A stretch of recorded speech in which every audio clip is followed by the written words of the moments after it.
So, a major consideration with CSR is whether you are being truthful in your claims to your customers, stakeholders, and yourself. So, what benefits does its packaging suggest in this picture? So, go ahead and pause and take a look.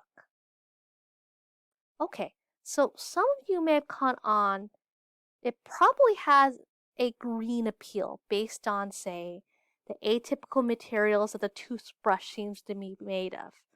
Brown and green, that's unusual for toothpaste packaging, or toothbrush packaging rather. And the green plant in the back, and natural material looking plate under.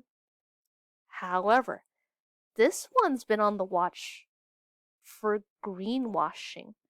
There are few regulations or consensus on what constitutes a bioplastic, so these may be less environmentally friendly than a customer might assume. And so greenwashing isn't the only way customers feel companies often try to hijack the looking good, but without doing much of the work. So that's greenwashing, but there's also pink washing and rainbow washing, which is outward appearance of supporting LGBTQ plus communities, but only just slapping some rainbow paint or putting up a rainbow logo. No meaningful healthcare policies, or they're donating to politicians with harmful policies. Maybe something like indigenous art, where there's no support for Native communities or indigenous artists. Months such as Black History Month, Women's History Month, Hispanic, veterans, something where you only celebrate with the top figures or with a quick promotion or the safe figures. You're ignoring current voices, recruitment, and promotion efforts. And so there's quite a few handy lists out there. This one's adopted from a video made by Natalia Eileen as seen at work, and especially for Black History Month, but really it's something to watch out for with any group or effort, gender, veterans, disabilities, etc. And so these can help you reflect whether your initiatives are merely surface level. If it's just basically a few meager promotions and a new sticker on the product, or is it truly adjusting to needs and awareness to the communities in question, from your customers to your suppliers to your own internal team? So make sure you use these initiatives as the opportunities they can be, not just a checklist. And if you want, besides the list, she's got a great video right here. Here's another checklist for pride marketing. If you're going to say you support something, customer and other stakeholders alike want to see it in many ways, internal policies and outward mixed elements alike. In effect, don't be a pandering panda. And so you might go, well, is my CSR doomed? What do I do? No, of course not. It is not doomed. It is the opposite. The issue is, I know it's easy to look at examples and imagine, oh, it's always so big and expensive or time consuming. But the big idea is be genuine in your CSR efforts. Be genuine. The littlest ideas can make a big difference. Your organization is unique beyond just goods and services. It's your identity and operations. CSR is meant to be integrated into your business. Basically, the lists encourage you to make meaningful steps wherever you're at.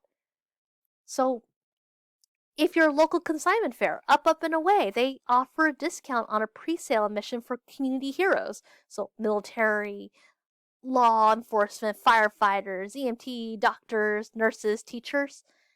It increases interest and commitment among the segment since they sign up to get the ticket. Many of these groups are not paid nearly enough, and so we're unlikely to pay for a pre-sale ticket, and now they have one. This also boosts positive sentiment among other buyers and cosigners. This is something that boosts goodwill, word of mouth, and revenue. And so CSR is meant to be built into good strategy, such as taking professional photographs for pet shelter, coming in to talk to a student group, coordinating winter coat donations as a dry cleaner, having a recycling basket available, making a point of being flexible for single parents or military spouse employees, or letting your employees just have a chair at the counter so that their smile to customers isn't undercut by leg pain. Logic and heart don't need to conflict. CSR is often just simply a part of regular business operations and strategic thinking. So ultimately, here's a list of pros and cons to engage in social responsibility. Broadly speaking, the pros range from being the right thing to do, to staying out of trouble, to capitalizing on market opportunities. Cons tend to stress the costs in terms of resources, time, attention, money that it takes to properly plan and execute one.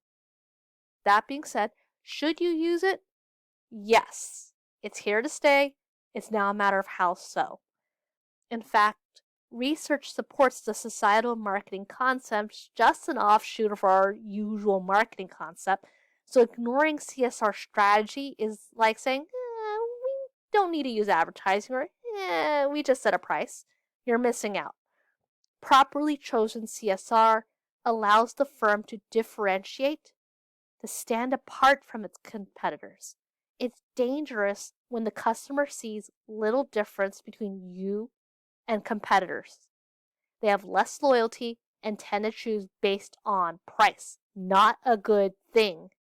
This goes for suppliers, labor pool, and others. You want to stand apart in a good way.